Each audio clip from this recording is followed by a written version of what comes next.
CTPS मध्ये site visit, देखभाल आणि इतर कामांसाठी चौपहिया वाहनांसाठी वार्षिक करार केला जातो.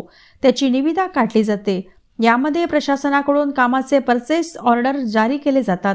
परंतु या वाहनांवर काम करणाऱ्या कंत्राटी चालकांना नियमानुसार किमान वेतन व भत्ते दिले जात असल्याची नोंद असतानाही 40 ते 50 कंत्राटी चालक यापासून वंचित राहून त्यांची आर्थिक पिळवणूक होत आहे.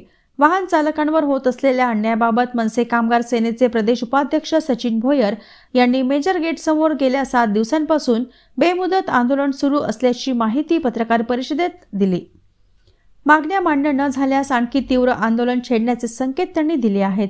आंदोलनादरम्यान उपोषणकर्ते सूरज जांभुळे, सागर खाडीलकर आणि शुभम बिसेन यांची प्रकृती खालावल्याने त्यांना शासकीय रुग्णालयात दाखल करण्यात आले आहे. पत्र परिषदेला युनिट अध्यक्ष गजानन जावडे, सचिव अक्षय पाल, उपाध्यक्ष किशोर गाडगे, संघटक सागर मोझरकर उपस्थित होते. मागील अनेक वर्षापासून चंद्रपूर महाऔष्णिक विद्युत केंद्रामध्ये भाडे तत्वावर टॅक्सी चालकाचे कंत्राट काढले जात आहे. त्या कंत्राटामध्ये जवळपास 40 ते 50 कंत्राटी वाहन चालक कार्यरत आहे. अधीक्षक अभियंता, सीआयएसएफ अधिकारी, त्याचबरोबर जलद प्रतिसाद पथक, पेट्रोलियम या सगळ्या कामाकरिता या वाहनांचा वापर होतो. परंतु मागच्या अनेक वर्षापासून या कंत्राटी कर्मचाऱ्यांना, वाहन चालकांना त्यांचं हक्काचं किमान वेतन व भत्ते दिल्या जात नाही.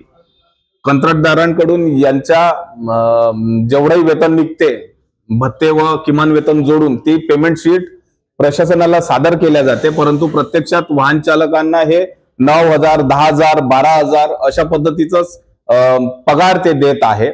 या शोषणाविरोधात महाराष्ट्र नवनिर्माण सेनेने मागील अनेक दिवसापासून सीटीपीएस प्रशासनाकडे तक्रार केली, परंतु संबंधित अधिकारी या प्रकरणाकडे लक्ष द्यायला तयार नाही. त्या कंत्राटदारांना देण्यात आलेला जो पीओ ऑर्डर आहे त्याच्यामध्ये स्पष्ट लिहिलेलं आहे की मिनिमम वेजेस आणि अलाउन्सेस प्रमाणे या वाहन चालकांना पगार करायचा आहे. परंतु काही अधिकाऱ्यांना हाताशी घालून आणि ह्या भ्रष्टाचार करून अशा पद्धतीने या वाहन चालकांचे शोषण होत आहे.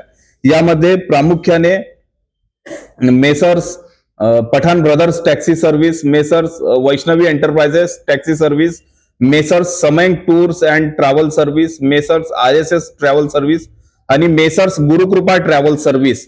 यामध्ये Messrs Samayank tours and service जे याचे ऑनर राजेश वनकर आहे, यांनी कंत्राटी वाहन चालकांचे बनावट सॅलरी अकाउंट उघडले व त्याच्यामध्ये या कंत्राटी वाहन चालकांचा पगार जमा करतो. त्याचं पासबुक, त्याचं ATM त्या संबंधित कंत्राटदाराकडेच आहे. अशा पद्धतीचे बोगस काम सीटीपीएस मध्ये चालू आहे. हे काम आम्ही उपअभियंता भूषण शिंदे तसेच कामगार कल्याण अधिकारी दिलीप वंजारी यांच्या लक्षात आणून देखील त्या कंत्राटदारांवर कुठली कारवाई झाली नाही. आजही त्यांचं कंत्राट जसंच्या तसं सुरू आहे आणि महाराष्ट्र नवनिर्माण सेनेतर्फे या कंत्राटी वाहन चालकांना न्याय मिळवण्याकरिता मेजर गेट समोर आमरण उपोषण सुरू आहे. त्यामध्ये सूरज जांभुळे व सागर खाडीलकर यांची प्रकृती चिंताजनक झाली. त्यांना गव्हर्नमेंट हॉस्पिटलला ऍडमिट केलं, परंतु अजून देखील सीटीपीएस प्रशासन लक्ष देत नाही. म्हणूनच आज या पत्रकार परिषदेच्या माध्यमातून आम्ही या वाहन चालकाची भूमिका मांडत आहोत.